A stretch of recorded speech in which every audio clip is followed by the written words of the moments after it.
All right, good afternoon, everyone. I hope you all are having a great day today.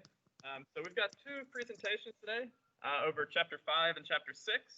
So for the discussion part of the presentations, I'm all about pricing things according to the equilibrium of supply and demand. So in this case, we didn't get a whole lot of participation last time. I'm going to go ahead and up the ante a little bit. Instead of doing 5 points for today, it's going to be worth 7 if you participate. With the caveat that if you're joining us via Teams, you have to participate via speaking. So if you unmute yourself and you speak during the discussion, make sure that you say who you are so I can give you credit, because I'm not going to be in front of my laptop. Both of the presentations for today will be done face-to-face. So you can certainly still participate if you're joining via Teams. Just make sure you unmute yourself when we get to that point and speak. Apart from that, let me know if there's any questions. If not, I'm going to go ahead and pass it over to Ethan and AJ.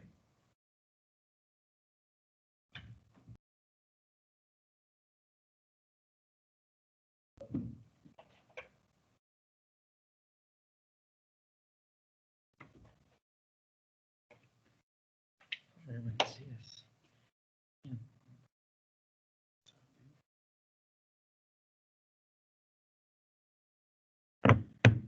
How's it going, everyone? I'm Ethan. I'm AJ. I don't know if you can see him. Come this way. We're doing ours on Chapter 5. Let's click the next. You're good. I got that. Okay.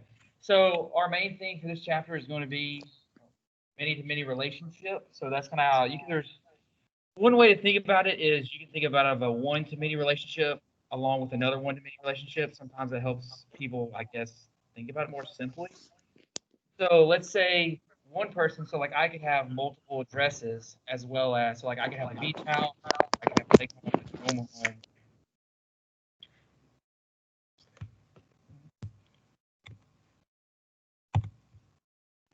Oh, there we go.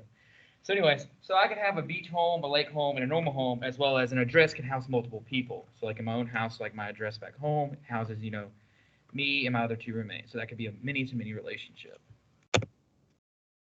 With the intro to exist, that's also talked about in this chapter. It's used to make a statement true or false, and it shows if basically it runs it through a table and it shows that if the statement is true or false, and if it's false, then it takes out of it. The main formula for exist statements is on the PowerPoint. Selected exist equals select from the table where color equals whatever color we are looking for.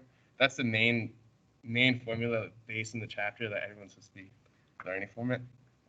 You can also use this for sorting items like we did in class, items that have been sold or have not been sold, as well as non-exist. So it's like that stuff for like, let's say that we want something out of a table that's, let's say we're doing shirts, and we want every shirt to be displayed that's not the color brown. So that's when we would use that. That's an example of when we would use that. And then moving on to our set operations. So you have 2 different set operations. You have your union and your intersect. So your union is going to be something like, let's say going back to the shirt example, we want to get all the shirts that were sold all the shirts that were sold or the shirts that were the color brown. So then that would display both of those options. Now, as far as intersect, it would be an and. So it would be all the shirts that were sold and were also, let's say, the color green this time. So all the shirts that were sold and are the color green would then be displayed in the table. For our case study, we're doing it on many-to-many relationships, which is shown in the, as you can see, connecting eBay to a regular person. It has the 2 lines up top, which shows many-to-many relationship. But we connected our case to the eBay company online, and eBay is a company that you could be a bidder, which is basically you're trying to buy something that is sold from somebody else, or you could be a seller, which you put your item on this platform and people bid on it. That's where we connected it to. So here's our first question. What technologies with a many-to-many relationship does eBay use that's a pro? Just a reminder, everyone, it's 7 points. If you're joining us via Teams, make sure that you unmute yourself to speak to earn the 7 points. Looking for some good answers. Technology they use for many-to-many is like they have that bidding option, like many people can bid on that, many different items on their site. So I think that's a pro for their technology they have on there. The funny thing is, that's exactly our answer. That's good job. the exact technology used for many more. The only difference, I think the only thing that we actually did add was also as far as the sellers go too. So like it does do that, goes both ways. But yes, that is a very good answer. Does anybody else have any other thing besides our answer, or you have a different perspective? Anyone? All right. Now, what is a drawback with technology while using a many-to-many relationship? This one's a tough one. This one takes us a lot. Yeah, this is like the hardest one I'd say that we had to come up with, and our answer is probably still not that good. So feel free to give us your opinion. Anyone? Anyone in teams want to give it a shot? 7 points. 7 points. No? Okay. So let me take a crack at it. Okay. So when you have a many-to-many relationship, you're talking about the technology itself. It's going to be very difficult to be able to, kind of use that and to make the best use, because you really cannot leave a many-to-many as a many-to-many. Otherwise, you'll have issues identifying each instance of the relationship. So, I mean, at the basic level, you have to address it. And I'm going to ask you guys, how would you address a many-to-many relationship? are you talking about the technology? Yeah, from a technological perspective, how would you address it? Well, one of our big things that we're going to talk about later is security as well as leaked information. So, because if you're not careful with a many-to-many relationship in the technology world, things could get out of hand, and there could be some people that are access to the stuff they should not be access to. So you're saying you would use an associative entity to alleviate? Okay. Yes, so we can go with that. But that was actually our answer to that question, would be linked information. So like you have to be very, very careful, because if you're not careful, this could lead to obviously leaked information and stuff out there that you don't want to, that other people should not be able to see. What is the pro and financial with many relationships? This chart is a little help. See, yeah. Anyone? Anyone team? 7 points. 7 points, guys. So financially, with eBay for many-to-many relationship, what would be a benefit financially for using this platform? Yes, you have so many people bidding on an item, like you have multiple income sources coming in at one time. Yeah, that's exactly what our answer. Are you guys pressing the button at the bottom of the presenter? I'm pressing the laptop. Should we not be pressing the laptop? If you use the clicker. Oh, this one? Yeah, the right button on there. Oh, this? Yeah. Oh, perfect. All right. Yeah, so that's exactly what you're saying, is that we did a benefit is that if you're a seller, you can have multiple people bid on your item, which will increase price. It's basically like supply and demand. If you're the only one selling an item, then you'll have multiple bids on it, which is definitely a benefit financially. And then also, if you're a buyer, you have more options on an eBay platform with similar products to pick on items. So you're not just limited to one item like any other retailer store. You have multiple items and variety or whatever you are looking for to bid on. And that's in our picture shown. It basically shows a screenshot of how eBay is used, and it shows it's an example of, this is coming from a seller's perspective, and it shows the bids. And as you can see, it rises up, and bid times change, and they bid more and more usually. So that's a pro for financially.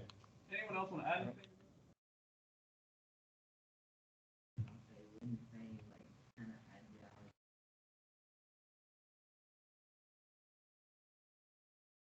Yeah. Mm-hmm. It's basically one of those platforms socially is a global a middle person connecting people to a buyer. So it's basically just a platform in the middle, which is basically why it's a many relationship, because it's globally. And let me jump in here as well if I can. I think that from a financial perspective, it's not necessarily what the relationship does; it's what it enables the firm to do. So in eBay's case, I think they have a very unique position as the world's largest, if not the absolute largest, certainly one of the top auctioneering firms online. They're able to use this technology to enable them to reach customers across the world. And beyond that, they're able to handle, as you see up there, you have either the pound or the euro symbol. I'm not too up on the different currency symbols, but they're able to take that, and then they're able to use things like converting it to whatever currency someone is in. They're able to do things like have databases that store shipping information to go ahead and get you a good estimate for what the shipping will cost. It enables them to do a lot of things, and without the many-to-many relationship, they would not be able to do that. You basically buy the item more like what you do on traditional e-commerce platforms, where one person buys the item, they get the item shipped to them. But bidding can be very advantageous to have that true market equilibrium pricing of what is one person willing to pay for one specific item. Yeah. So I think from that perspective in the financial, it's not about the many to many, it's what it enables the firm to do with the many to many. Yeah. All right, so going to our next question is, what is a drawback with financials when it comes to many relationships? Now, our answer to this question might be a little Yeah, so wrong this because I one's think we tough. were still looking at the same perspective that you just basically Pointed out. that we were not looking at the right perspective. So, but does anyone see any personal or, I mean, not any personal, any financial drawbacks with a many-to-many relationship? Doesn't necessarily have to be with eBay either. Yeah, just think about like big picture, or just like the entity of it, the relationship of it.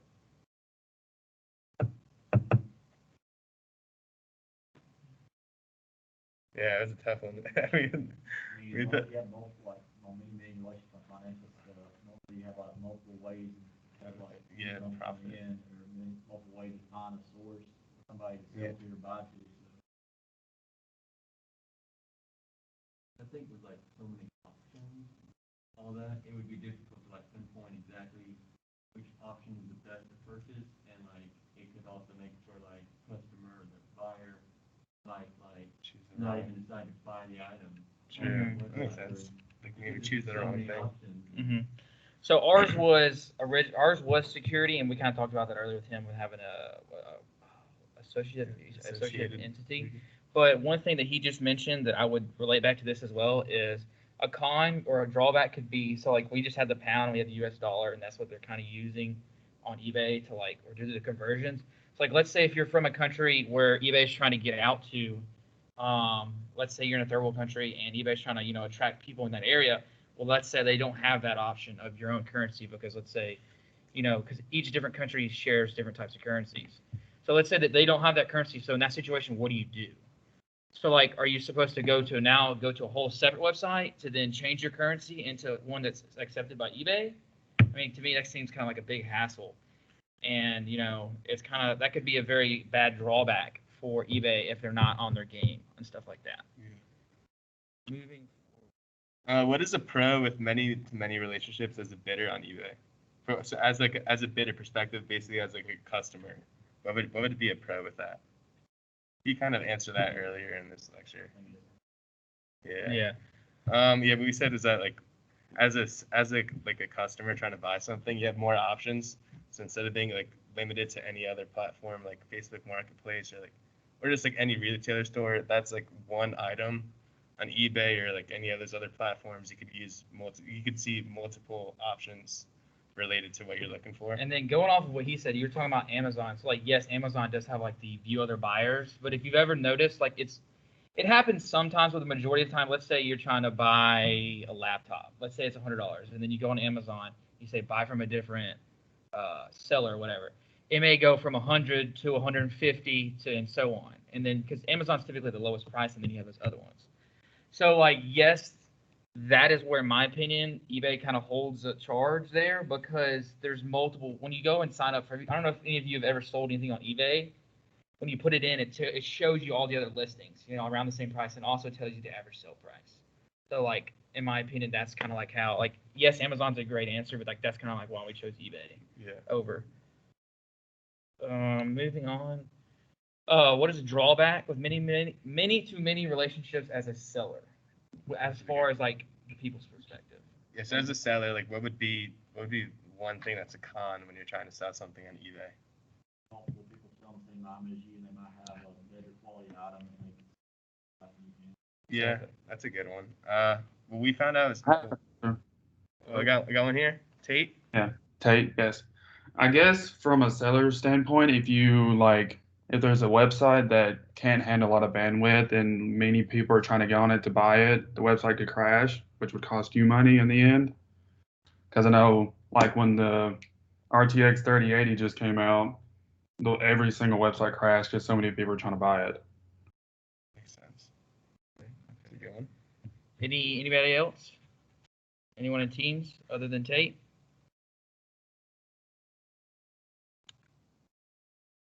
I'll talk about this. So this is one of our charts that we got regarding eBay and our business. So as you can tell, this kind of shows a competitive market here, and how I was talking about earlier with the difference between Amazon and eBay, where eBay is like, when they suggest, hey, this is what you should set your price at. So if you look, does this have a pointer on it? Yeah, the middle button. Just make sure it doesn't point at the screen. So as you can tell here, you see that we have product price versus percentage of listings, and so this is like the average. Like this shows like how much we're sold. So as you can tell, like this was the recommended price that eBay told them to do, and you can tell like how much more was sold. And then like as they got farther and farther away from that price, less likely were sold. I don't know why someone bought one over here for so much, but we have outliers. But maybe that's the reason why. Like that could have been sold because maybe even just by like the base of like reliability or like pictures or quality, that could be the reason why.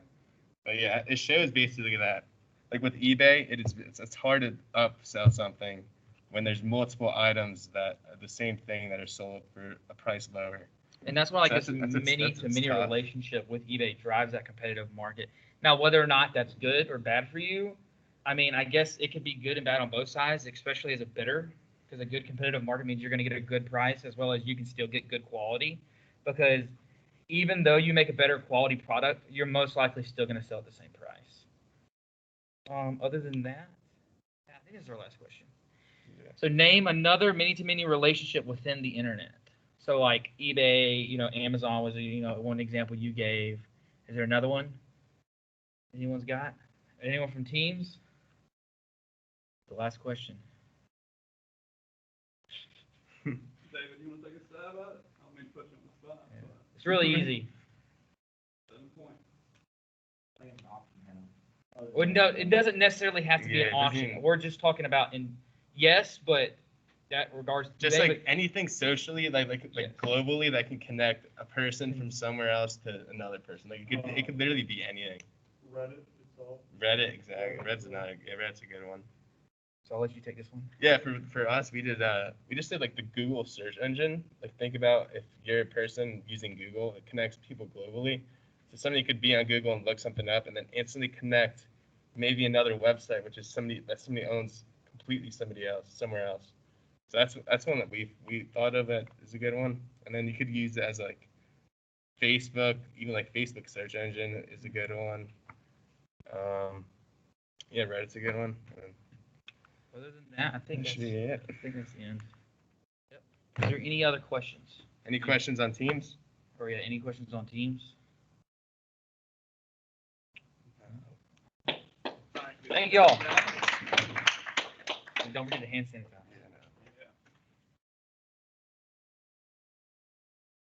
All right, so next we're going to have Damien and Jonathan present. So I'm going to go ahead and get their slides up, and I'll turn it over to them. Oh, no, you're good. Give me just a second here, guys.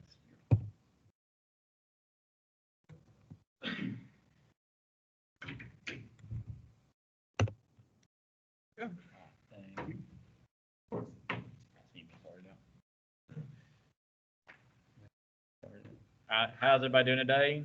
My name is Jonathan, Damien, and today we're doing a presentation over Chapter 6. Basically what Chapter 6 is, it talks about one-to-one relationships between two different entities, and it talks about recursive relationships with the inside of an entity, that being one-to-one recursive and one-to-many recursive with inside of an entity.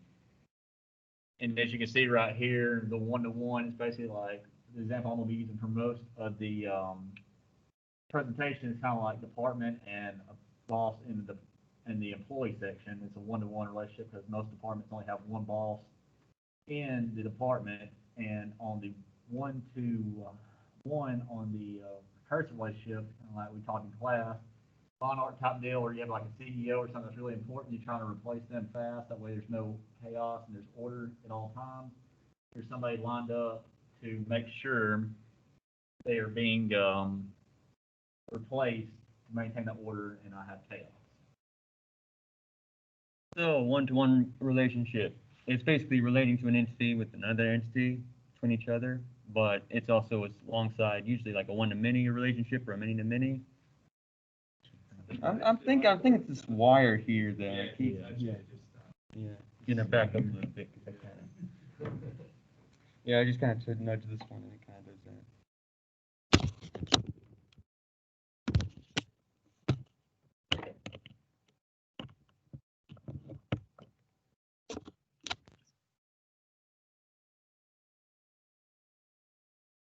There we go.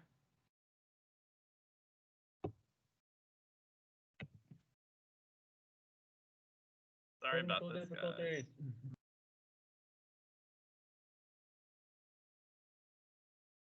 Yeah, I think it also stopped.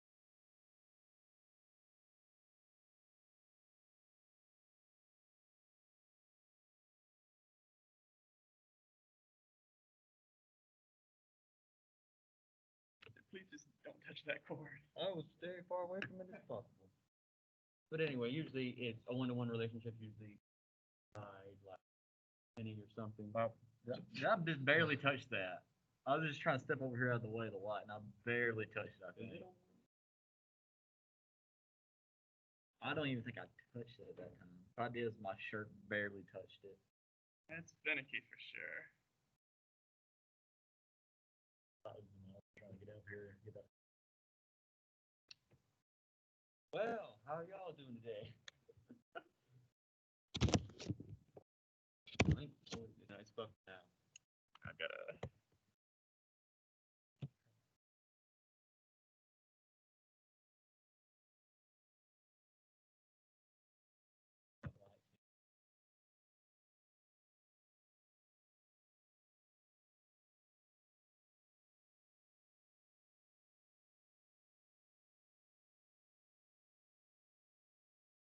All right, guys, I do apologize for that. We should be back up and going. Let me,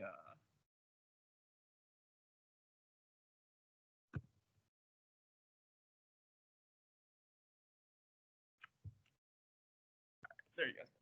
Okay. So, and let's hope that this doesn't happen again, and I can finish this. Oh, did I? Oh my! Well, I It don't was think literally my shirt touched it. I'm just gonna step all the way over here. Stay away from that thing. I'm stepping over here. You stay on that side. Stay on this side. I can't even finish the sentence without it. It was literally my shirt touched that. Yeah. I understand that too.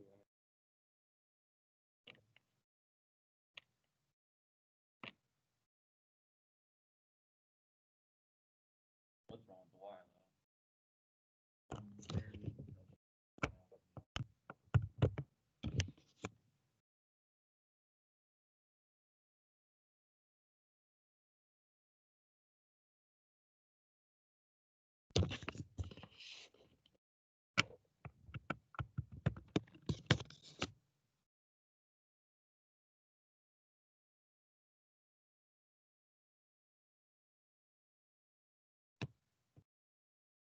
This is the slide you guys are on?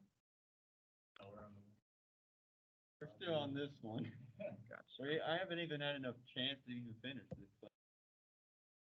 By the way, what? Right now, Yeah, I was just explaining how like I'm just gonna get to the exam because I think I got the gist of it already out. But now I'll they're basically one-to-one relationship, and usually it's alongside. But you also have to like make sure you describe it with a relationship descriptor, like label it. Like if you had an employee in the department, they had a one-to-many relationship between. You also have like a boss listed under employee entity. Then the boss is also only assigned to one department, then that'd be another relationship right there. You signify the boss, you'd have to list the boss, the department boss, whatever, which is the example given in the book. I don't like when we that other slide had that line over there. You put a name over that line, and it has a relationship. That way, there's no confusion on what that one line is representing. Thing, object, and thing to another. Yeah, because if you don't label it, you're just someone's gonna look at it and be like, okay, so this is this, but what is this? What is this for? I don't know. Is this for like a dog or something? Like what? Any recursive steps in the NP, basically just on the camera.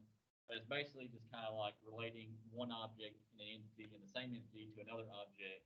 Most time it'd be like in the example we gave in the book, boss is underneath employees, employees are boss is considered an employee throughout the company. At the same time, he has a unique identity called boss number or something like that. You have employees have just regular entity.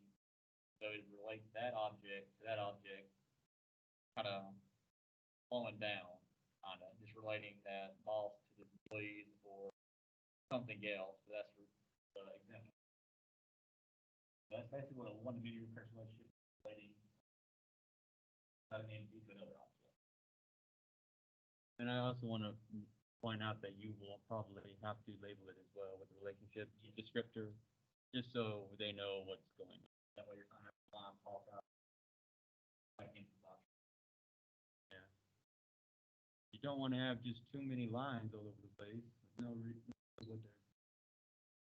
And then you have one-to-one recursive, which is a bit different. Like, it's usually mainly for like, monarch, if you want a successor and a predecessor. Every monarch only has like one successor and one predecessor. The first one only has one successor, which would be a one-to-one recursive because it just go back into the monarch entity. I also thought of a type of one that is like in an organization, if like an organization had all its department, all of its employees partnered up with like another employee, and like where each employee only had one partner, that could also be work as a one-to-one recursive relationship, as each employee only has one partner, vice versa. So that's just what I thought, figured on. Yeah. This is an example of what it kind of looks like right there. You can see, I can't really point with it on the teams, but it has like department boss right here. That's the one-to-one relationship going from the employee department, letting know that the department boss, and it's over from the entity being one-to-one. On the employee, the main people, and it's like many fall into that one department. Then right down here is the department boss relating to the employees. Or department relating to the employees. Yeah, this took a while to do. I did this on MySQL, and the lines are very finicky. Microsoft, because we felt that actually worked with like one-to-one relationship, but also like in a one-to-many recursive as well. They have 4 different divisions, and in those 4 different divisions, they have 13 different departments within those divisions, and each department is mostly run by only one person. As a result, there would be a lot more one-to-one relationships between them, between like employee and department, and probably between department and division. Yeah, on that right there, from what I researched, Microsoft has 13 main divisions. And as far as I can see on the research, they have 16 department heads, one including the actual CEO. So that really leaves 15 people over the department. So when you're having that, this leaves mainly just like 1 or 2 people, like 1 or 2 departments that has more than one person leading that department. So it'd be one-to-one relationship between that person running the department, and it's going to be also considered as your board of directors going to that right there, not really employees at that point. So it's kind of like one-to-one directors to that department related to that one-to-one relationship, that one entity to the other entity. And from what I've seen, I looked up their numbers for their sales figures and their revenue and their cost of revenue. It's worked pretty well for them so far. Yeah. Like their total revenue from like 2 years ago in 2018 was at like, now the numbers that we got, there was in the millions for on the income statement. Basically, it's like $29.088 billion in 2018. That was the total revenue, and it increased to $33.055 billion in 2019, which is a huge increase by like at least $4 billion, which, I mean, if you think about it, that's a lot of money. It's only risen up by less than $1 billion. Their total cost of revenue is only risen up by like at least $1 billion, like $9.905 billion in 2018 to $10.46 billion in 19, which, I mean, the total cost increased by a little bit, but it also increased the total revenue by a whole lot. Comparison of the revenue found bar chart.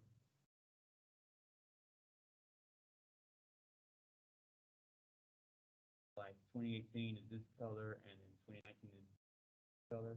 Now I originally was gonna change it out to where it'd be like 2018 and 2019, but it's just right, and it was hard to compare them to, so it was much easier to actually compare this way. And it's kind of hard to pinpoint what exactly the revenue increase actually was, but at the same time, it's kind of easier for a company when they have one person over something than having to replace a whole bunch of people if something goes wrong. So it kind of falls on that one person. If they need to be replaced, they can go down to a lower position. They can. So that's kind of where that one-to-one relationship comes into. Easy to replace that person and bring out to a lower position, or something else, bring somebody up to that position, make sure everything's running smoothly. And that one-to-one relationship between those two entities runs smoother that way.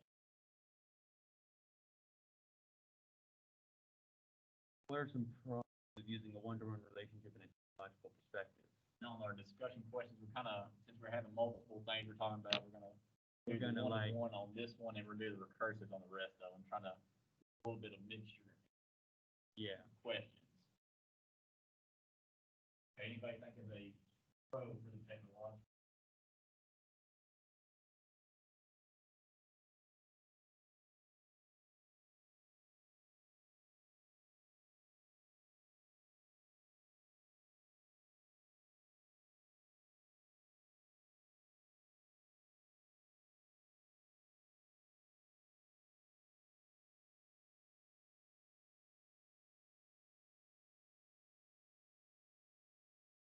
Like on technology, so what I thought of is like it's simple. It's like very few commands you can put in there for a one-to-one. It's just like I had to put a whole other entity in there when you're doing a one-to-one, like you said. You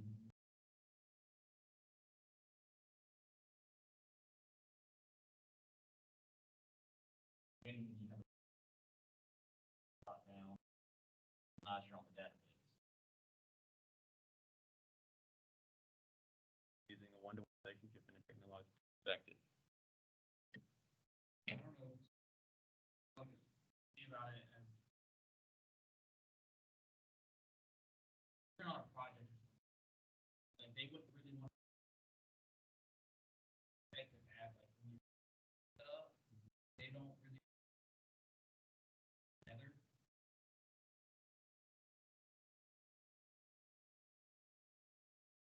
Yeah. At the same time, that would be a good. Yeah, that's a good answer, because like if you have it only between two entities but you need it over here, Yeah. it's like it's just there's a problem there, because like you need it over there but you have it over here, and I mean if the data can't flow to over there, then you're losing data, you're losing what you need, and you're basically hindering yourself from being able to be successful in the future.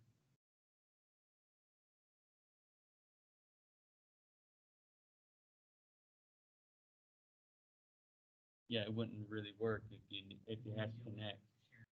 Yeah, has to share information. Can be a lot, and usually many information instead of one type as well, many types. I mean, thanks so far. I don't want to leave teams out of here because it's 7 points. It's a pretty big deal when you're doing an exam too. So does anybody have any questions, me or about what we've already talked about?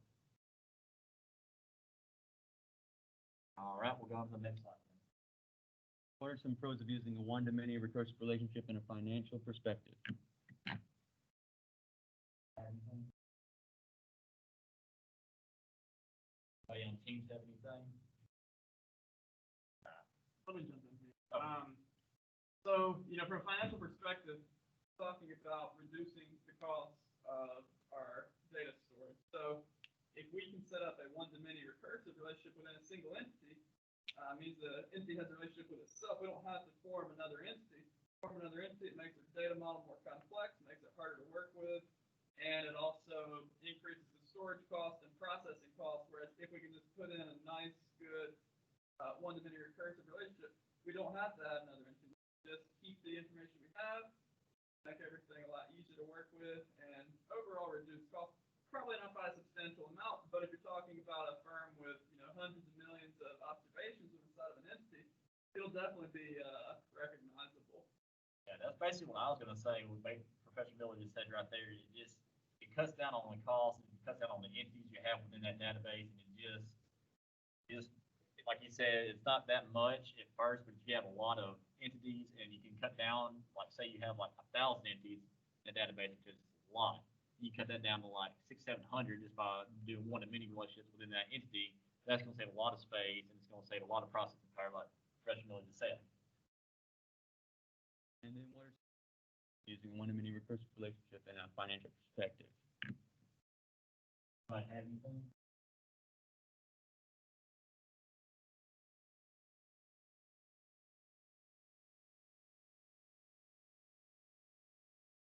Yeah, that's a good answer. I think. Sectors don't want that. Like, they don't want that.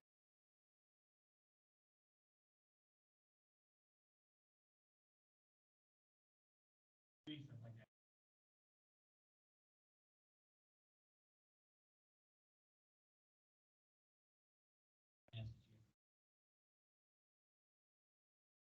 Yeah. That's a good one. The question I kind of had in my mind, like, I don't know if it's really good or not, but the question I had, like, it might be convoluted for some people, like they might not understand what's going on, and then it's going to take more time and effort. Like, say one of the higher ups, people don't know, like, all right, this entity is relating back to this entity. What does this actually mean?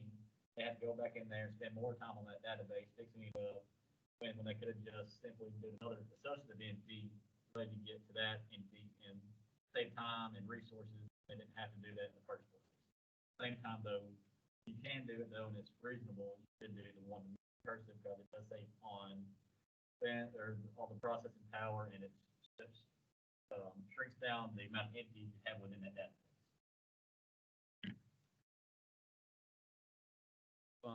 What are some pros of using a one-to-one recursive relationship in a people's perspective? Anybody? Like that.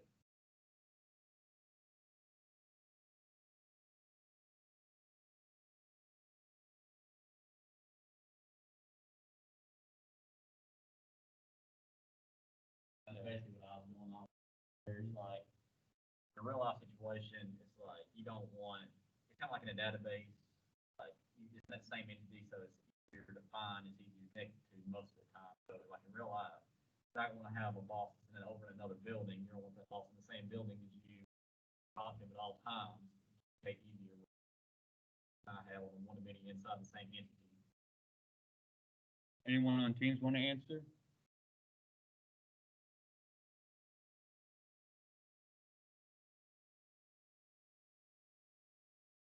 All right, moving on to the final question. Cons of using a one-to-one recursive relationship in a people's perspective. Anybody? Anybody on Teams? Now, on this one, did you have a good one for this one? Yeah, I had a good one. So, like, the nature of a one-to-one recursive relationship, and I've been doing some thinking, trying to think of, like, all the ways that a one-to-one recursive relationship would work in a business setting. And I realized that there's not many applications for it in a business setting. Like, if you have a partner, I mean, that works. But if you have a group, like a group of multiple people, that's a one-to-many recursive relationship. And a one-to-one recursive relationship wouldn't work with that. So, really, there's not a whole lot of uses for it to use, but it can still be used in many different ways. It's just, there's just not a whole lot for it to be used as much, like a one-to-many. I like something here as well. I think that it's also pretty complicated to understand from just logically, what is this representing? Even if you have a descriptor, it's still going to be challenging to look at the model, see how exactly are we implementing this recursive relationship? Why are we implementing this recursive relationship? What is the advantage of doing it? Those are all difficult to understand. We're talking about people. And that's the whole point of why we collect it, is to make the people easy. So I'm not saying we shouldn't. It certainly in a lot of cases is beneficial for us to do. But we we have to be very careful in making sure that it's very logical, that it's well explained within inside of our data dictionary, which we'll talk about next unit. Just understanding or communicating the reasons why basically is the question of the draw. Very difficult to do. Yeah, especially with just like a relationship descriptor, which just tells you what it is. And indeed is very difficult to explain, and it's best to take a look at it and know than having to have someone come in and just explain it all to you. Well, yeah, so that's a good point. Like Professor Miller was saying, like I was saying, in the financial thing, like CEOs might not have the time or really the time to go over that database and really understand what's going on. So if you have something complicated in there, they might not understand it fully. So kind of like that again, like people might not understand what's going on while this line's going in and out of the same entity, and even hard to understand. Last line is basically just references and where we got everything, and that's pretty much all we got. Speak about the recursive relationship. It's 7.7. It could be anything, just a simple question that you're confused on something, and it could help other people if they're confused on the same question too, if you have a question. All right, great job, guys. Make sure you get hand sanitizer on your way out. All right, so that's everything we have today. I appreciate you guys coming and sticking with us throughout the technological issues there. Certainly, if you have any questions, I'm going to stick around, but I'm going to go ahead and stop the recording. And if you're joining us face-to-face, feel free to head out as well.